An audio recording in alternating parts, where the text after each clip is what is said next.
আল্লাহর নবী যখন এসেছিলেন বিশ্ব নবী, সেই সময় মক্কায় কাফেরদের, যারা মক্কায় বসবাস করতেন, তাদের খাওয়ার অভাব ছিল। কতখানি খাওয়ার অভাব ছিল? খাওয়ার অভাব ছিল না। তখন কাফেরদের পড়ার অভাব ছিল না, তখন কাফেরদের অন্য কোনো অভাব ছিল না।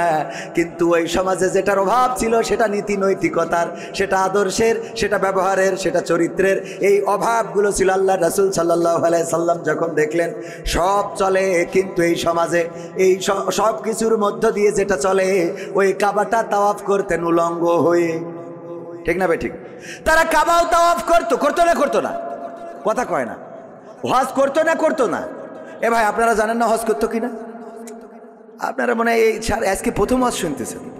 আল্লাহ রাসূল হজের সময় যখন তাবুক গেড়ে দিয়ে কোরআন পড়ছেন, আবু জাহেল, আবু লাহাব, উতবা, সাইবা তারা তাবুতে যায় আর বলে যে দেখো ওই তাবুটার কাছে যাবা না, ওই তাবুতে কিন্তু বিশেষ দলের লোক রয়েছে, ওদের আমরা বাংলাদেশে রাখতে চাই না, পাকিস্তানে পাঠাইতে চাই, ওই তাবুর কাছে তোমরা যাবা না, ওর কথা শুনবা না, ও কিন্তু পাগল বলেছে না বলে নাই? আল্লাহ রাসূল যখন দাওয়াত প্রকাশ্যে দিতে পারে না, তখনও তার মানে বোঝা গেল তখন হজ চলতো। কথা কয় না? তখন হজ চলতো। এর আগের ঘটনা হলো সূরা ফিলেই রয়েছে। আল্লাহর নবী জন্মগ্রহণের 50 দিন পূর্বে সূরা ফিলে আল্লাহ সবিস্তারে বর্ণনা করে দিয়েছেন। ছোট্ট সূরায় সব ঘটনা বলে দিয়েছেন। আল্লাহর রাসূল তখনও জন্মগ্রহণ করেন নাই। আব্রাহা এসেছিল ওই কাবা ঘর ভাঙার জন্য, কি বাহিনী নিয়ে? হস্তি বাহিনী নিয়ে। কাবা ঘর ভাঙতে আসলেন। অপরাধ কি? কারণ অপরাধটা হলো একটা গির্জা বানিয়েছিল আব্রাহা, সম্রাট আব্রাহা, বাদশা আব্রাহা। গির্জা বানানোর পরে বলল তোমরা এখানে তাওয়াফ করবা, ওইদিকে যাওয়ার দরকার নাই, ওই কাবায় তাওয়াফ করবা না। ওই কাবাবাসী তাওয়াফ তো করলই না, বরং কাবার প্রেমে তারা এত পাগল ছিল, আল্লাহর প্রেমে এত পাগল ছিল যে তারা ওই কাবার মালিককে তো ছাড়ে নাই, বরং বাদশা ওই যে কি আব্রাহা ও যে গির্জাটা বানিয়েছিল সেই গির্জায় ঢুকে পায়খানা করলো। আব্রাহার মিজাজ গেল খারাপ হয়ে, যে মানলি না হাগলি কেন? এটা বিশ্বাস করলি করো, না করলি তো আমার কিছু করার নেই, এরকম নাকি? যাই হোক, আজকে শীত কম আছে অনেক, আলহামদুলিল্লাহ। শীত অন্য দিনের তুলনায় আজ কম, আবার কুয়াশাও নেই। যেভাবে কুয়াশা পড়ে সেই কুয়াশাও নেই। আল্লাহ শুকরিয়া আদায় করি, আলহামদুলিল্লাহ। ইন্নাল হামদালিল্লাহি নাহমাদুহু ওয়া নাস্তাঈনুহু ওয়া নাস্তাগফিরুহু ওয়া নু'মিনু বিহি ওয়া নাতাওয়াক্কালু আলাইহি ওয়া নাউযু বিল্লাহি মিন শুরুরি আনফুসিনা ওয়া মিন সাইয়্যাতি আমালিনা। من يهده الله فلا مضل له ومن يضلله فلا هادي له ونشهد أن لا إله إلا الله ونشهد أن سيدنا محمدا عبده ورسوله الذي أرسله بالحق بشيرا ونذيرا وداعيا إلى الله بإذنه وسراجا منيرا. فقد قال الله تعالى في كلامه المجيد والفرقانه الحميد. সবাই পড়েন আউযু বিল্লাহি মিনাশ শাইতানির রাজীম। বিসমিল্লাহির রাহমানির রাহিম। منها خلقناكم وفيها نعيدكم ومنها نخرجكم تارة أخرى. وقال الله تعالى في شأن حبيبه إن الله وملائكته يصلون على النبي يا أيها الذين آمنوا صلوا عليه وسلموا تسليما. اللهم صل على سيدنا مولانا محمد وعلى آله سيدنا নবীর নামে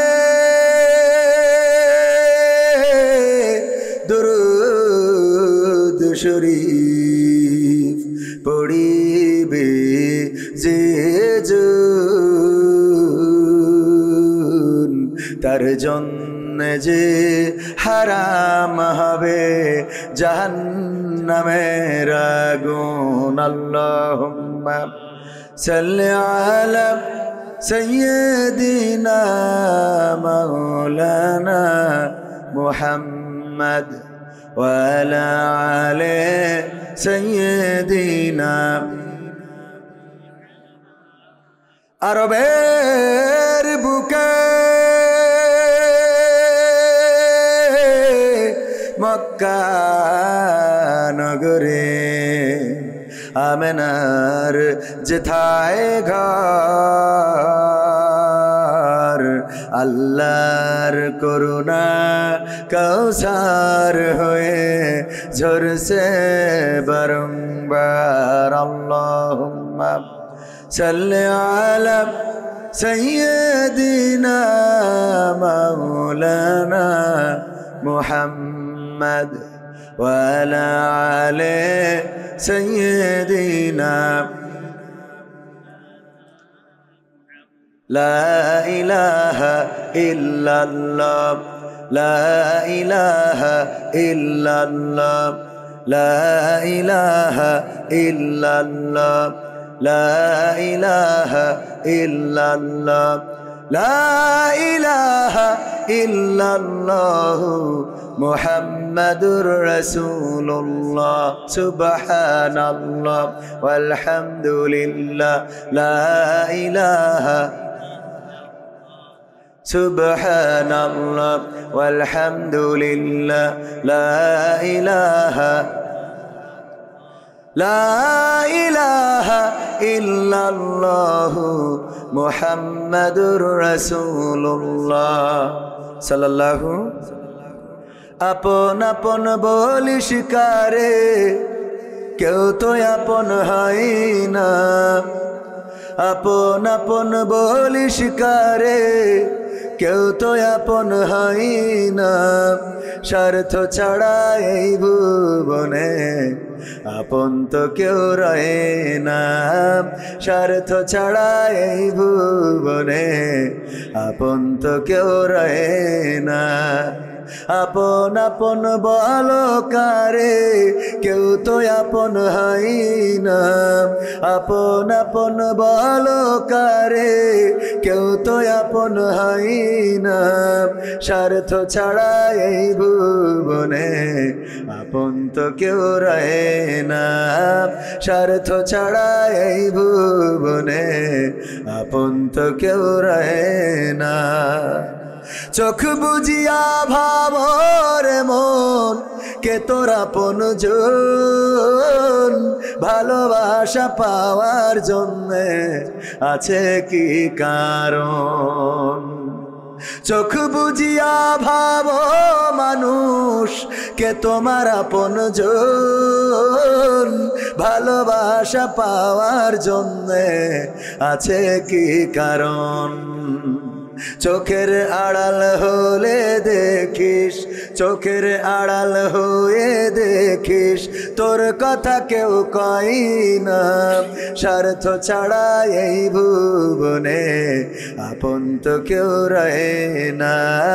স্বার্থ ছাড়া এই ভুবনে আপন তো কেউ রয়ে না। কার জন্যে তোর ভালোবাসা টাকা ঘর আর বাড়ি, মরার পরে কবরেতে রাখবে তাড়াতাড়ি। কার জন্যে এই ভালোবাসা টাকা ঘর আর বাড়ি, মরার পরে কবরেতে রাখবে তাড়াতাড়ি। বিনা লাভে বন্ধুরে কেউ, বিনা লাভে বন্ধুরে কেউ তুলার বোঝাও বই না। স্বার্থ ছাড়া এই ভুবনে আপন তো কেউ রহে না। স্বার্থ ছাড়া এই ভুবনে আপন তো কেউ রহে না। আপন আপন বলো কারে, কেউ তো আপন হয় না। আপন আপন বলো কারে, কেউ তো আপন হয় না। স্বার্থ ছাড়া এই ভুবনে আপন তো কেউ রহে না। স্বার্থ ছাড়া এই ভুবনে আপন তো কেউ রহে না।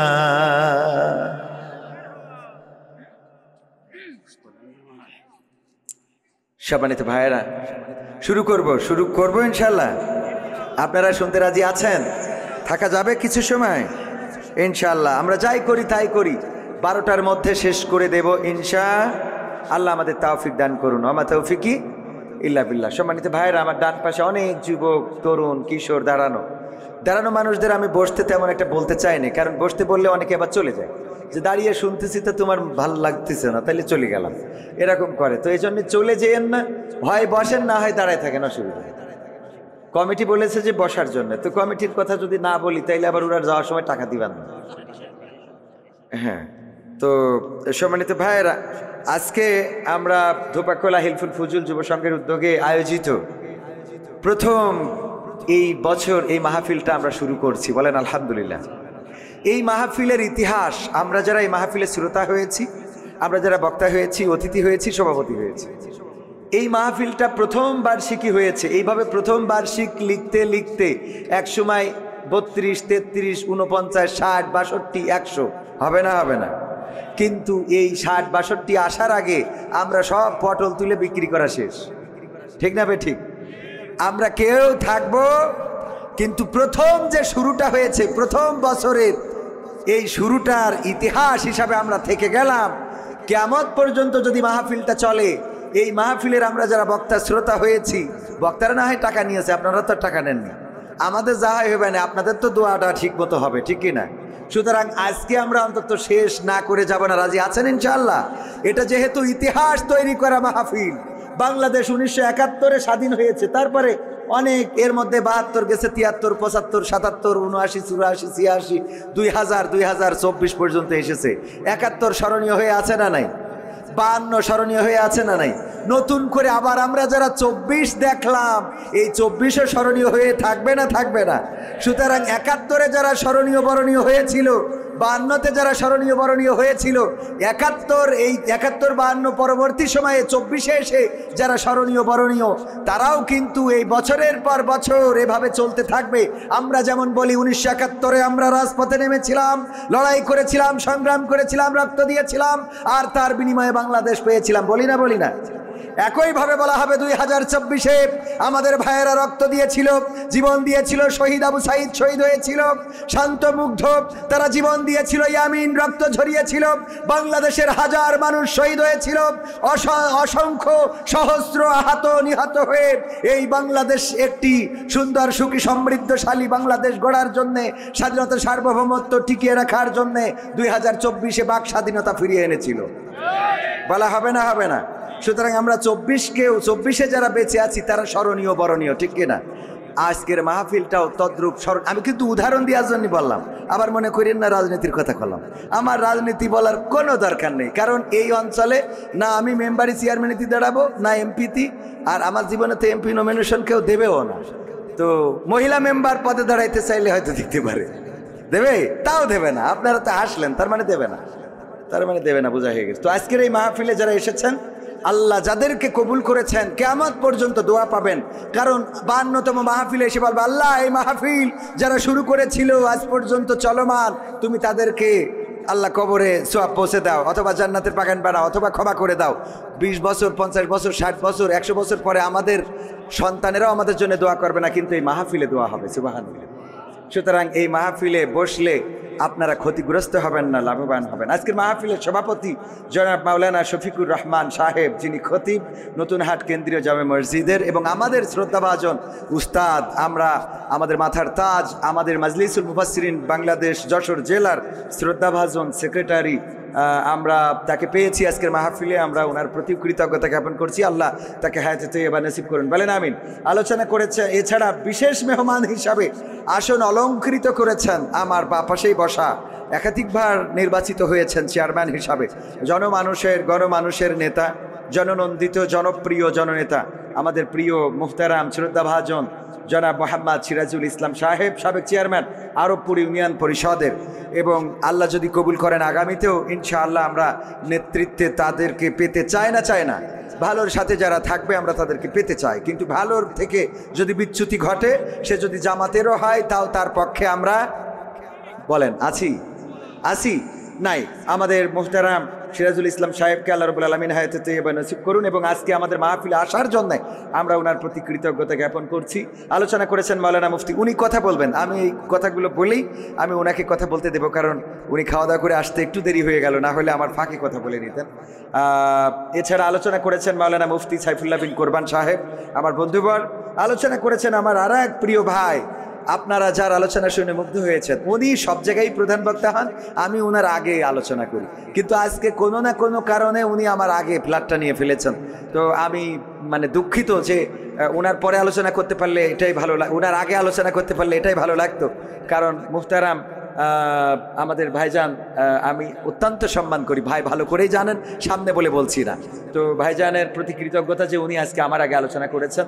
মাওলানা এনামুল হাসান বিন নূর সাহেব, যিনি এনামুল হাসান বিন নূর ক্যাডেট মাদ্রাসার সম্মানিত প্রতিষ্ঠাতা, বেনাপোলে স্বনামধন্য প্রতিষ্ঠা। তো এছাড়াও আছেন গণ্যমান্য আরও অনেক ব্যক্তিবর্গ যাদের নাম জানি না, মাহফিলের পরিচালক, মাহফিলের উপস্থাপক এবং আয়োজক, বিশেষ করে আমার সবুজ ভাই অনেক কষ্ট করেছেন। উনি একজন মিডিয়া কর্মী, আগে দাড়ি ছিল না যখন আমার সাথে পরিচয় হয়েছে, কিন্তু এখন দাড়ি রেখে আল্লাহ মোটামুটি আল্লাহর অলি হয়ে যাওয়ার, অলিয়ার পর্যায়ে পৌঁছে গেছে। আল্লাহ কবুল করে নিন, বলেন আমিন। আমার সামনে ভবিষ্ঠ দিনদার ইমানদার মুসলমান ভাইয়েরা, পর্দার অন্তরালে মা এবং বোনেরা, সবাইকে আনুষ্ঠানিকভাবে সালাম জানাচ্ছি, আসসালামু আলাইকুম ওয়া রাহমাতুল্লাহ। আল্লাহর শুকরিয়া আদায় করছি, সবাই পড়ছি আলহামদুলিল্লাহ। নবী সাল্লাল্লাহু আলাইহি সাল্লামের প্রতি দুরুদ এবং সালাম, শহীদদের আত্মার মাগফিরাত কামনা করে আমি মুহতারাম আজকের মাহফিলের বিশেষ মেহমান জনাব মোহাম্মদ সিরাজুল ইসলাম সাহেব, সাবেক চেয়ারম্যান আরবপুর ইউনিয়ন পরিষদের, আমি বলবো যে একটু সালাম বিনিময় যদি আপনি সেরে নিতেন, তাহলে আমার একটু প্যারা কমে যেত, যে আপনি একটু আমাদের ভাইদের সাথে আপনার একটু মনের কথা একটুখানি বলে নেন। কি হবে বেঁচে থেকে অযথা বিদ্যা শিখে, যদি না গড়তে পারি শোষণবিহীন সমাজটাকে? কি হবে বেঁচে থেকে? কি হবে ছাত্র সেজে চুমু খেয়ে সনদ খানা, যদি হয় বিদ্যালয়টা পরিমণিদের আড্ডাখানা? কি হবে ছাত্র সেজে চুমু খেয়ে সনদ খানা, যদি হয় বিদ্যালয়টা বুবলিদের আড্ডাখানা? এর চেয়ে মরাই ভালো, দেশ ছেড়ে যাওয়াই ভালো, এর চেয়ে মরাই ভালো, দেশ ছেড়ে যাওয়াই ভালো। কি হবে ধোকা দিয়ে বিবেকটাকে? কি হবে ধোকা দিয়ে বিবেকটাকে? কি হবে বেঁচে থেকে অযথা বিদ্যা শিখে, যদি না গড়তে পারি শোষণবিহীন সমাজটাকে? কি হবে বেঁচে থেকে? কি হবে যুবক নামের বোঝা হয়ে এই ধরাতে, যেখানে মা বোনেরা ধর্ষিতা হয় দিনে রাতে? ঠিক না বেঠিক? কি হবে যুবক নামের বোঝা হয়ে এই ধরাতে, যেখানে মা বোনেরা ধর্ষিতা হয় দিনে রাতে? যৌবনের সার্থকতা ঘুচিবে সকল ব্যথা, যৌবনের সার্থকতা ঘুচিবে সকল ব্যথা। পারো যদি বলি দিতে মানুষরূপী পশুটাকে, পারো যদি বলি দিতে মানুষরূপী পশুটাকে? কি হবে বেঁচে থেকে অযথা বিদ্যা শিখে, যদি না গড়তে পারি শোষণবিহীন সমাজটাকে? কি হবে বেঁচে থেকে? কি হবে লেখালেখি কলমবাজির ওই মহড়া, সমাজের আসল চিত্র যদি না যাই তুলে ধরা? কি হবে লেখালেখি কলমবাজির ওই মহড়া, সমাজের আসল চিত্র যদি না যাই তুলে ধরা? যদি ওই ঘুষের বলে কলমটা উল্টো চলে, যদি ওই হ্যালো কলে ক্যামেরা উল্টো বলে, তবে কি যাবে রোখা দুর্নীতিকে, তবে কি যাবে রোখা দুর্নীতিকে, কি হবে বেঁচে থেকে অযথা বিদ্যা শিখে যদি না গড়তে পারি শোষণবিহীন সমাজটাকে, কি হবে বেঁচে থেকে, কি হবে, কি হবে, কি হবে নামাজ রোজা ইমানদারির ভয় করে কোরআনের কর্মীগুলো থাকে যদি কারাগারে, কি হবে নামাজ রোজা ইমানদারির ভয় করে কোরআনের খাদেম যারা তারা যদি থাকে কারাগারে, মসজিদের কোণে বসে জিকির যত করো কষি, মসজিদের কোণে বসে তাসবিহ যত টানো ঠেসে, এভাবে যায় না পাওয়া আল্লাহকে, ঠিক না বে ঠিক, এভাবে যায় না পাওয়া আল্লাহকে, কি হবে বেঁচে থেকে অযথা বিদ্যা শিখে যদি না গড়তে পারি শোষণবিহীন সমাজটাকে, কি হবে বেঁচে থেকে, কি হবে আলেম হয়ে ইমাম সেজে মসজিদেতে পারো যদি সত্য কথা উচ্চ স্বরে না বলিতে, কি হবে আলেম হয়ে ইমাম সেজে সমাজেতে পারো যদি সত্য কথা উচ্চ স্বরে না বলিতে, চাকরির ভয় করো যদি ছেড়ে দাও ইমামতি, চাকরির ভয় করো যদি ছেড়ে দাও ইমামতি, কি হবে ধোঁকা দিয়ে আল্লাহকে, কি হবে ধোঁকা দিয়ে আল্লাহকে, কি হবে বেঁচে থেকে অযথা বিদ্যা শিখে যদি না গড়তে পারি শোষণবিহীন সমাজটাকে, কি হবে বেঁচে থেকে, কি হবে নেতা হয়ে জনবলে ঘাড় ফুলিয়ে দড়া টানা গরম দেখে যদি থাকো ঘরে শুয়ে, পালাবো না, পালাবো না, কিন্তু নেত্রী চলে গেলে আমাদেরও দেখা পাওয়া যাবে না, ঠিক না বেঠে, কি হবে নেতা হয়ে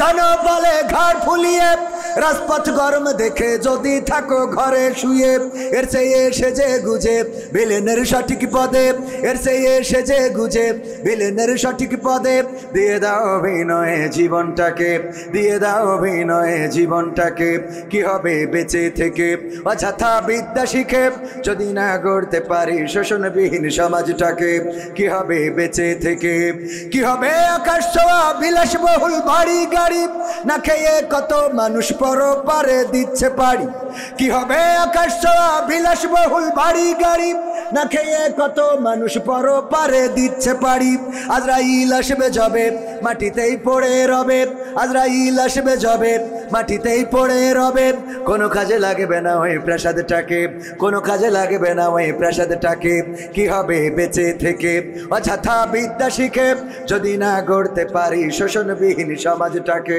কি হবে বেঁচে থেকে, কি হবে, কি হবে পুরুষ হয়ে জন্ম নিয়ে বাংলাদেশে যদি যাই ক্ষমতাটা ঘুরে ফিরে নারীর হাতে, কি হবে পুরুষ হয়ে জন্ম নিয়ে এই দেশেতে যদি যাই ক্ষমতাটা ঘুরে ফিরে নারীর হাতে, কি বা জবাব দেবে, কিভাবে মুখ দেখাবে, কি বা জবাব দেবে, কিভাবে মুখ দেখাবে আমাদের আগামী সেই প্রজন্মকে, তোমাদের আগামী সেই প্রজন্মকে, কি হবে বেঁচে থেকে অযথা বিদ্যা শিখে যদি না গড়তে পারি শোষণবিহীন সমাজটাকে, কি হবে বেঁচে থেকে, ঠিক না বেঠে, কথাগুলো আমার লেখা নয়, মরহুম আইনুদ্দিন আল-আজাদ রাহিমাহুল্লাহ আমার উস্তাদ কলরবের প্রতিষ্ঠাতা, তার লেখা, তিনি চলে গিয়েছেন পৃথিবী ছেড়ে আজ 14 বছর হয়ে গেল।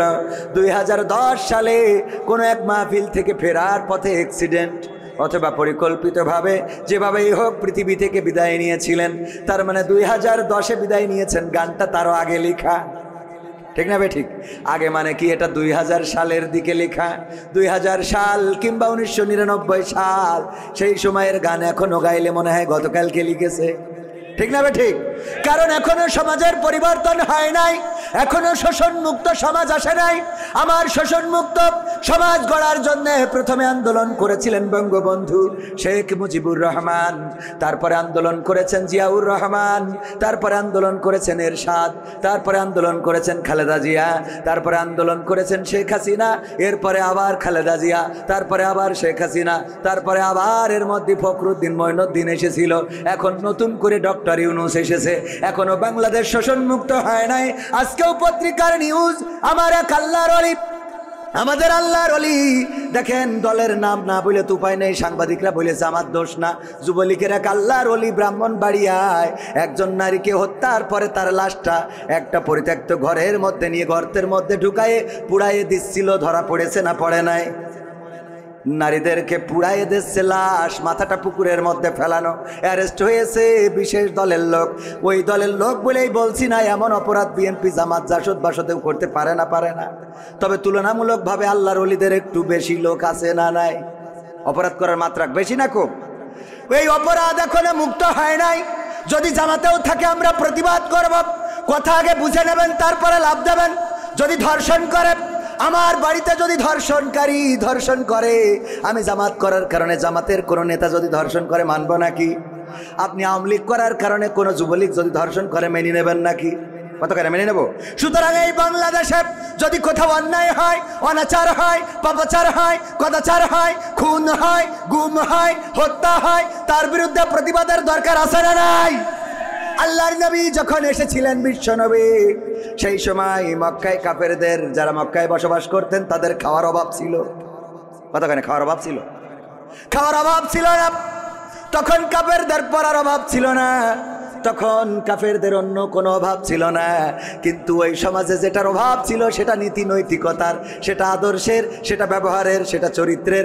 এই অভাবগুলো ছিল। আল্লাহ রাসূল সাল্লাল্লাহু আলাইহি সাল্লাম যখন দেখলেন সব চলে, কিন্তু এই সমাজে এই সব কিছুর মধ্য দিয়ে যেটা চলে, ওই কাবাটা তাওয়াফ করতেন উলঙ্গ হয়ে। ঠিক না বে ঠিক? তারা কাবাও তাওয়াফ করতো না? কথা কয় না। হজ করতো না? এ ভাই, আপনারা জানেন না হজ করতো কিনা? আপনারা মনে হয় এই আজকে প্রথম হজ শুনতেছেন। আল্লাহ রাসূল হজের সময় যখন তাবুক গেড়ে দিয়ে কোরআন পড়ছেন, আবু জাহেল, আবু লাহাব, উতবা, সাইবা তারা তাবুতে যায় আর বলে যে দেখো ওই তাবুটার কাছে যাবা না, ওই তাবুতে কিন্তু বিশেষ দলের লোক রয়েছে, ওদের আমরা বাংলাদেশে রাখতে চাই না, পাকিস্তানে পাঠাইতে চাই, ওই তাবুর কাছে তোমরা যাবা না, ওর কথা শুনবা না, ও কিন্তু পাগল বলেছে না বলে নাই? আল্লাহ রাসূল যখন দাওয়াত প্রকাশ্যে দিতে পারে না, তখনও তার মানে বোঝা গেল তখন হজ চলতো। কথা কয় না? তখন হজ চলতো। এর আগের ঘটনা হলো সূরা ফিলেই রয়েছে। আল্লাহর নবী জন্মগ্রহণের 50 দিন পূর্বে সূরা ফিলে আল্লাহ সবিস্তারে বর্ণনা করে দিয়েছেন। ছোট্ট সূরায় সব ঘটনা বলে দিয়েছেন। আল্লাহর রাসূল তখনও জন্মগ্রহণ করেন নাই। আব্রাহা এসেছিল ওই কাবা ঘর ভাঙার জন্য, কি বাহিনী নিয়ে? হস্তি বাহিনী নিয়ে কাবা ঘর ভাঙতে আসলেন। অপরাধ কি? কারণ অপরাধটা হলো একটা গির্জা বানিয়েছিল আব্রাহা, সম্রাট আব্রাহা, বাদশা আব্রাহা। গির্জা বানানোর পরে বলল তোমরা এখানে তাওয়াফ করবা, ওইদিকে যাওয়ার দরকার নাই, ওই কাবায় তাওয়াফ করবা না। ওই কাবাবাসী তাওয়াফ তো করলই না, বরং কাবার প্রেমে তারা এত পাগল ছিল, আল্লাহর প্রেমে এত পাগল ছিল যে তারা ওই কাবার মালিককে তো ছাড়ে নাই, বরং বাদশা ওই যে কি আব্রাহা ও যে গির্জাটা বানিয়েছিল সেই গির্জায় ঢুকে পায়খানা করলো। আব্রাহার মিজাজ গেল খারাপ হয়ে, যে মানলি না হাগলি কেন? এটা কথা কি বোঝা গেছে? মানিসনি ভালো কথা, এখানে পায়খানা করে গেলি কেন? এই অপরাধ, এই রাগ, এই ক্ষোভ থেকে হস্তি বাহিনী নিয়ে আসলো কাবা ঘর ভাঙার জন্যে। তার মানে রাসূল জন্মের পূর্বেও ওই কাবা তাওয়াফ করতো না? কাবাকে ভালোবাসার মানুষ ছিল না? কথা কয় না? ছিল না? ছিল মানে কি? রাসূলের দাদা, রাসূলের চাচা, রাসূলের আব্বার নামও আব্দুল্লাহ মানে গোলামটা কার? আল্লাহর গোলাম। সেই আল্লাহর গোলাম নামও রাখা হয়েছিল, সব ছিল, কিন্তু ওই সমাজে শান্তি ছিল না, ওই সমাজে নীতি নৈতিকতা ছিল না। সকালবেলায় বিবাহ করে বিকালবেলায় তালাক দিত, ইচ্ছা মতো 5 জন 7 জন 10 জন বিয়ে করত, বউ যাকে মন চায় তাকেই বিয়ে করত, এমনকি নিজের বোনকেও বিয়ে করতে তারা কার্পণ্য বোধ করতো না।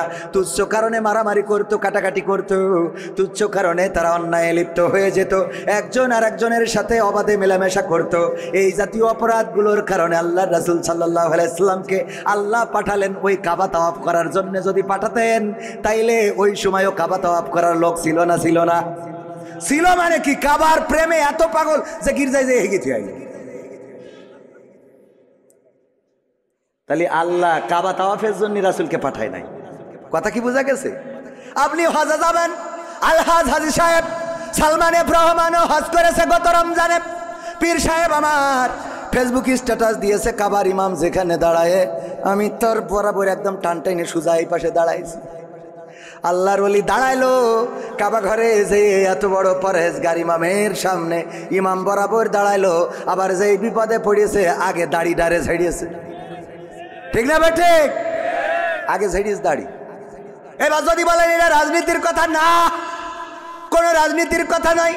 আমার কোনো জামাতের নেতা ডাক্তার শফিকুর রহমান, আমার ডাক্তার শফিকুর রহমান তো আমিরে জামাত, কিন্তু উনি হলেন আমাদের আর এক শফিকুর রহমান, আমাদের সেক্রেটারি সাহেব। উনি যদি গতকালকে দাড়ি কামায়, বলেন দেখি জামাত করার কারণে আপনাদের নতুন হাট জামে মসজিদে খুতবা দিবেন কিটা?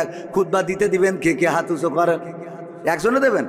দেবেন মানে কাটি খুলি, দাড়ি যখন কাটিছি আরো কিছু কাটবো, ঠিক না বে ঠিক? তার মানে আমরা কিন্তু নেতা হিসাবে, দল হিসাবে বললাম না, আমরা কি হিসাবে বললাম? আল্লাহ রসুলের সুন্নাতের এমন অবমর্যাদা মানা যায় না? মানা যায় না। ও আমার ভাইয়েরা, আমরা কথা বলার সময় কথা অনেকেই শোনে না, আগের থেকে লাভ দিয়ে ওঠে। ওই যে আগের দিন বোঝানোর চেষ্টা করেছিলাম, দত্তপাড়ায় স্যার বললো কবিতা লিখে নিয়ে আসবা, কবিতা দেখবো কে ফার্স্ট হয়। কবিতা লিখে এনেছে ছাত্র, বলছে ঠিক আছে তুমি পড়ে শোনাও। বলছে চোখের জল উঠিয়াছে কপালে, বলছে তুই একেবারে জিরো, তো স্কুলতে বের করে দেওয়ার দরকার কেন? এই চোখের জল কোনোদিন কপালে ওঠে? তোর লেখাপড়া হইলো এটা? এ কোন ধরনের কবিতা লিখেছিস? স্যার চোখের জল কি কপালে যায় না? বলছে না। কিভাবে যায়? চোখের জল কিভাবে যায়? তোর কবিতা হয়নি বাদ। বলছে বললাম তো এক লাইন, এর এই শুনেই ফাল পড়া শুরু করেছেন। পরের লাইনটা শোনেন কি বলতেছে, পা দুটো বাঁধা ছিল কদমের ডালে। পা যদি উল্টো করে বাঁধা থাকে তাহলে চোখের জল তো কপালেই আসে, ঠিক না বেঠে? স্যার বলছে ঠিক আছে 100-তে 100। বলছে পরের লাইন না শুনে অমনি তো আমার জিরো মেরে দিয়েছিলেন। কথা কি বোঝা গেছে? এই জন্যে কথা শুনতে হবে ভালো করে, খেয়াল করে শুনবেন, তাহলে বুঝতে পারবেন। যদি খেয়াল করে না শোনেন তাইলে অমনি লাফালাফি শুরু করে দেবেন। আমার আল্লাহ বললেন, ইয়া আইয়ুহাল্লাযীনা আমানু, ইয়া আইয়ুহাল্লাযীনা আমানু লিমা তাকুলুনা মা লা তাফআলুন। কথাটা কার? অর্থটা কি? আল্লাহ বললেন, ও ইমানদারেরা শোনো, আল্লাহর ওলিরা, পরহেজগারেরা শোনো, তোমাদের বলি শোনো, এমন কথা তোমরা কেন বলো যা তোমরা কাজে পরিণত করো না। আল্লাহ এর পরের আয়াতে বলছে, কাবুরা মাকতান ইনদাল্লাহি আন তাকুলু মা লা তাফআলুন। আল্লাহর কাছে এটা অত্যন্ত অপছন্দের, অত্যন্ত ঘৃণার যে তোমরা মুখে যা বলো কাজে তা পরিণত করো। কথা কয় না? এই যে আয়াত, এই আয়াতের ব্যাখ্যা করতে যে আমি খুঁজে পেলাম, এমপিরা সব কোথায় গেল, মন্ত্রীরা সব কোথায় গেল, কোথায় কাদের কাকা? তাদের সারা দেশটা এখন লাগে ফাঁকা ফাঁকা। পালাবো না, পালাবো না, প্রয়োজন হলে ফখরুলের বাসায় গিয়ে উঠবো। ঠাকুরগাঁওয়ে বাসা আছে না, জায়গা দেবে? দেখেন এইবার আপনারা বোঝেন কেন বললাম এই কথা। পালাবে না, পালাবে না, যাই না তবু দেখা, তাদের সারা দেশটা এখন লাগে ফাঁকা ফাঁকা। ও আমার ভাইয়েরা, আল্লাহ বলছে, ইয়া আইয়ুহাল্লাযীনা আমানু লিমা তাকুলুনা মা লা তাফআলুন। ও ঈমানদারেরা, আল্লাহর ওলিরা, পীর সাহেবরা শোনো, এমন কোন কথা বলো না যা তোমরা কাজে পরিণত করো না। কাবুরা মাকতান ইনদাল্লাহি আন তাকুলু মা লা তাফআলুন। আল্লাহর কাছে এটা অত্যন্ত অপছন্দের, অতিশয় অপছন্দের, ঘৃণার, ক্রোধের যে তোমরা যা বলো তা কাজে পরিণত করো না। দেখেন আমাদের নেতা বলল পালাবো না, এই কথা অপছন্দের কার? পালাইছে না পালাই নাই? তাইলে কোরআনের সাথে, কোরআনের কথার সাথে মিল আছে না নাই?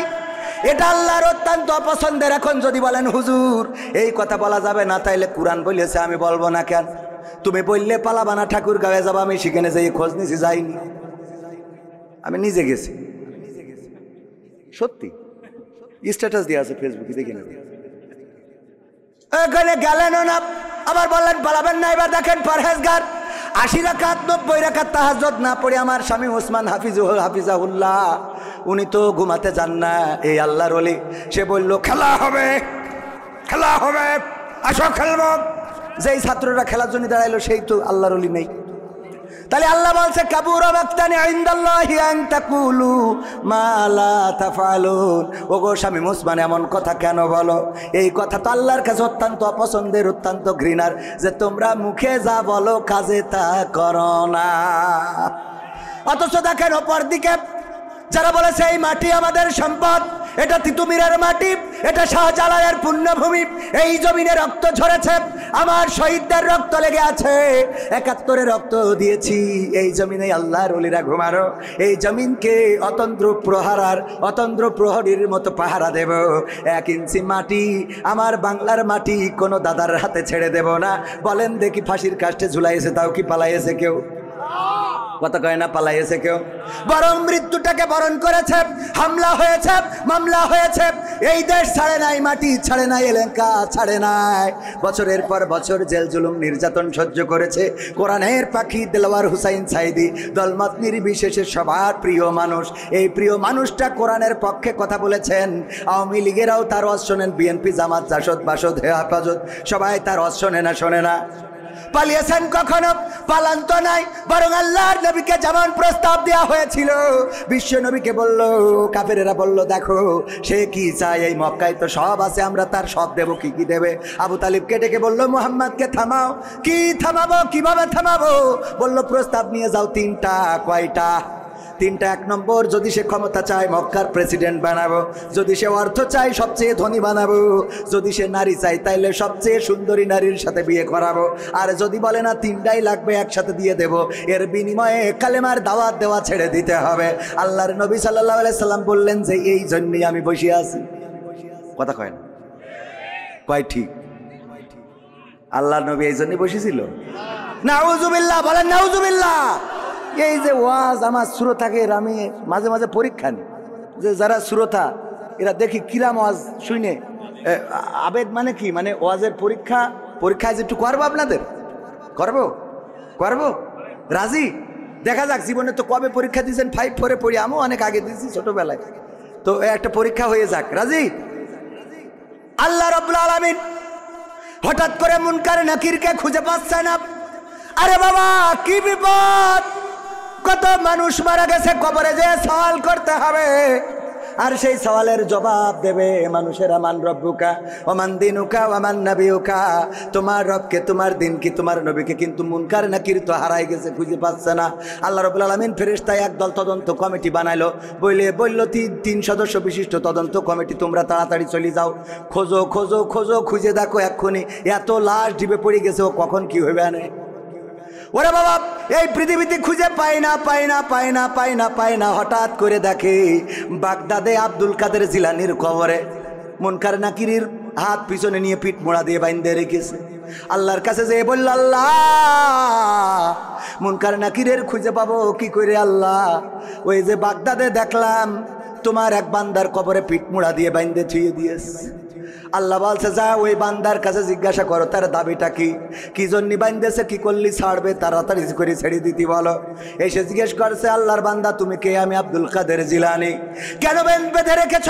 এই 2জন আমাদের 2জন মুনকার নাকির ফেরেশতা, সারা দুনিয়ায় কত লাশ দেড়ি পড়ে গেছে, কখন প্রশ্ন করবে? আল্লাহ বলল ছেড়ে দিতি, কয় না ছাড়া হবে না। অপরাধ কি তাদের? অপরাধ হলো আমার কবরে ঢুকেছে কিন্তু সালাম দিয়ে প্রবেশ করে নাই, এই জন্যে বেঁধে রেখেছি। এখন কি করতে হবে? আল্লাহর কাছে যেয়ে বলো এই অপরাধে বেঁধে রেখেছি।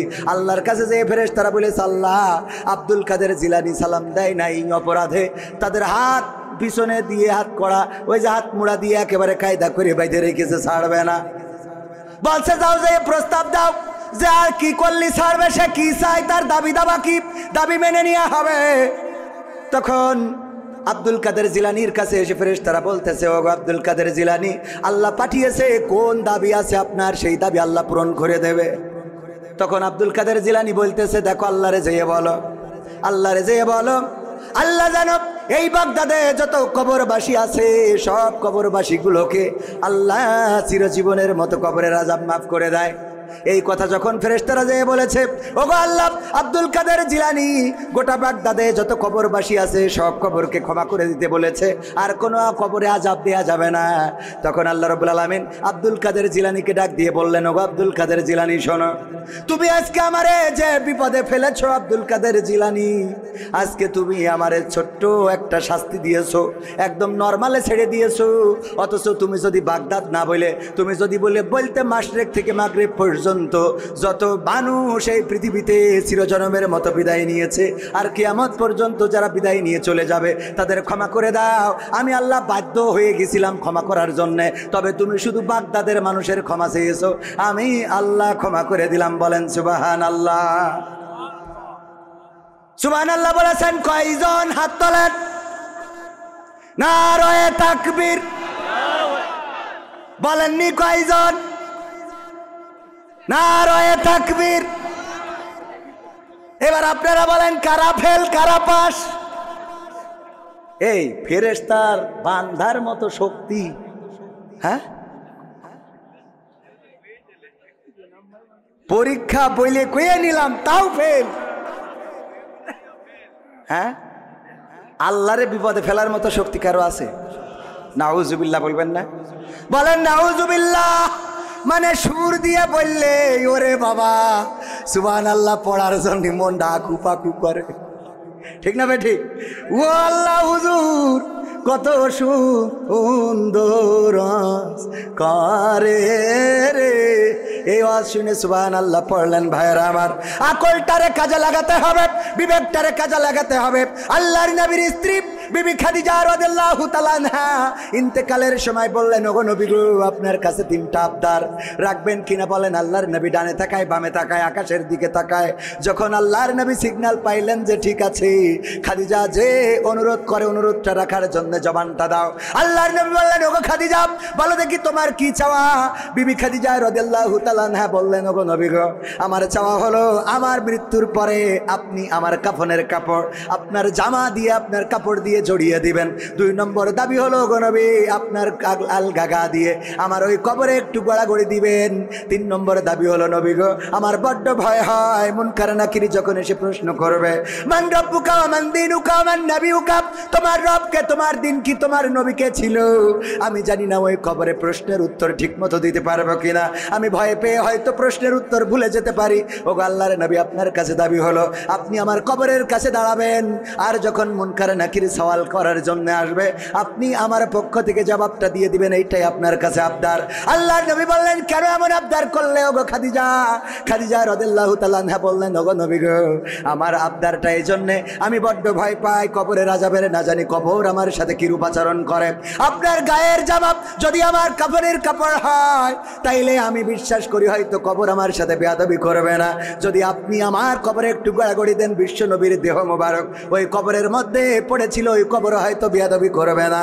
আর আপনি যদি মুনকার নাকিরের প্রশ্নের জবাবটা দিয়ে দেন ওগো নবী, তাইলে আমার আর কোনো ভয় থাকলো না। আপনি বলেছেন কবরটা হলো প্রথম গেট, এই গেটে যে পার পেয়ে যায় সে বাকি গেটগুলোই পার পেয়ে যাবে, কিন্তু এই গেটে যদি কেউ আটকা পড়ে যায় তার বিপদের শেষ নাই। ওগো নবী, আমি ওই গেটটাকে ভয় পাই, ওই গেটটাকে ভয় পাই। ওসমান রাদিয়াল্লাহু তাআলা আনহু যখন জান্নাতুল বাকিতে যেতেন, কবরের কাছে দাঁড়াতেন আর চোখের পানি ছেড়ে দিতেন। আল্লাহর নবীর সাহাবীরা প্রশ্ন করলেন, ওগো ওসমান, কোন জায়গায় তোমার এত চোখের পানি ছাড়তে দেখি না, অথচ যখন জান্নাতুল বাকিতে কবরের কাছে আসো তখন তোমার চোখ থেকে পানিগুলো ঝরতে থাকে, দাড়ি ভিজে ভিজে টপ টপ করে পড়তে থাকে, কারণটা কি? ওসমান রাদিয়াল্লাহু তাআলা আনহু বললেন, তোমরা কি বিশ্ব নবীর মুখে শোনো না, এই কবর হলো প্রথম গেট, এই গেট থেকে যে পার পাবে সে সব জায়গায় পার পাবে, আর এই গেটে যদি কেউ আটকা পড়ে যায় তাইলে তার পার পাওয়ার স্বপ্নটা চূর্ণ বিচূর্ণ হয়ে যাবে। এই জন্য কবরের কাছে যখন আসি তখন নিজের চিন্তা হয়, আরে এই কবরে আমি পার পাবো নাকি পাবো না। ওগো আমার ভাইয়েরা, আল্লাহর নবীর সাহাবী, আল্লাহর নবীর সাহাবী ওসমান গনি, আল্লাহর নবীর জামাতা দুই মেয়েকে, জিন্নুরাইন দুই মেয়েকে পেয়েছেন। দুই মেয়ের আল্লাহ রাব্বুল আলামিনের দুই মেয়েকে বিবাহ করার সুযোগ পেয়েছিলেন ওসমান রাদিয়াল্লাহু তাআলা আনহু। সেই সাহাবীও কান্নাকাটি করে খাদিজা রাদিয়াল্লাহু তাআলা আনহা এমন একজন ব্যক্তি। একদিন আল্লাহর নবী এবং জিবরাইল আলাইহিস সালাম বসে আছেন। হঠাৎ করে জিবরিল বললেন, ওগো নবী, আমার যাওয়ার সময় হয়ে গেছে, কেন চলে যাবেন? আমি দেখতে পাচ্ছি বিবি খাদিজা আপনার জন্য খাবার নিয়ে আসছে। ওগো নবী, আমি এখন চলে যাব, তবে যাওয়ার আগে বলে দিতে চাই, ওগো নবী, বিবি খাদিজা আসার পরে দুইটা সুসংবাদ দেবেন। একটা হলো বলবেন, আমি জিবরাইল আলাইহিস সালাম আমি বিবি খাদিজাকে সালাম জানিয়েছি এবং আল্লাহ রাব্বুল আলামিন স্বয়ং বিবি খাদিজাকে সালাম বলেছেন। বলেন সুবহানাল্লাহ। আল্লাহর নবীর কাছে যখন বিবি খাদিজা আসলেন, আল্লাহর নবী বললেন, ওগো খাদিজা, তোমার জন্য আজকে দুইটা সুসংবাদ। একটা হলো ফেরেশতা জিবরাইল তোমাকে সালাম বলেছে, আর একটা হলো স্বয়ং আল্লাহ রাব্বুল আলামিন তোমাকে সালাম দিয়েছেন। আল্লাহর নবীর স্ত্রী খাদিজা রাদিয়াল্লাহু তাআলা আনহা বললেন, ওগো নবী, ফেরেশতা জিবরাইলের সালামের জবাব তো আমি দিতে পারি, এই সালামের জবাবটা আমি দিলাম, কিন্তু আল্লাহর নবী, আল্লাহ রাব্বুল আলামিনের সালামের জবাবটা কেমন করে দিতে হয় এটা জানি না, এই সালামের জবাবটা আপনি আমার পক্ষ থেকে দিয়ে দেন। এমন একজন রমণী, সে মৃত্যুর সময় চিন্তা করছে, আহারে যদি মারা যায় কবর আমার সাথে কেমন আচরণ করবে। এই ভয়ে আল্লাহ রাসূলকে বললেন, আল্লাহ রাসূল, আপনি দাঁড়িয়ে আমার ফেরেশতার জবাবটা দিয়ে দেবেন। আল্লাহ রাসূল ইন্তেকালের পরে দাফন কাফন শেষ করার পরে দাঁড়িয়ে রইলেন। সবাই চলে গেল, আল্লাহ রাসূল দাঁড়ানো, কারো সাহস নেই ডাকার। হাসান হুসাইন, আল্লাহর নবীর ফাতেমা, কন্যা ফাতেমা কান্নাকাটি করে। সম্ভবত তখন হাসান হুসাইন হয় নাই, আমার জানা নাই। আমি হাসান হুসাইন বলতে গেছি, এটা আসলে ফাতেমা রাদিয়াল্লাহু তাআলা আনহার নাম বলতে যে ওই নাম চলে এসেছে। নবীর কন্যারা কান্নাকাটি করে। ফেরেশতা জিবরাইল এসে বললেন, আল্লাহর নবী, আপনি তাড়াতাড়ি করে বাড়িতে যান, আপনারা হালবর্গকে সান্ত্বনা দেন। বিবি খাদিজাকে হারিয়ে কান্নাকাটি করে তার সন্তানেরা, যে তাকে সান্ত্বনা দেন। আল্লাহর নবী বললেন, ওগো জিবরাইল, তুমি তো এসেছো, এখনো তো মুনকার নাকির আসে নাই। আমার পরে ওসিয়াত, খাদিজা বলেছে মুনকার নাকির আসলে আমি যেন তার প্রশ্নের জবাব দিয়ে দেই, এখনো পর্যন্ত আসলো না, আমি দাঁড়িয়ে আছি। ফেরেশতা জিবরাইল বললেন, ওগো নবী, আপনি বাড়িতে যান। যেই খাদিজা কবরের মুনকার নাকিরের প্রশ্নের জবাবের এত ভয় পেয়েছে, আল্লাহ রাব্বুল আলামিন আরশে আজিম থেকে ওই খাদিজার হয়ে সকল প্রশ্নের জবাবটা করে দিয়েছেন। বলেন সুবহানাল্লাহ।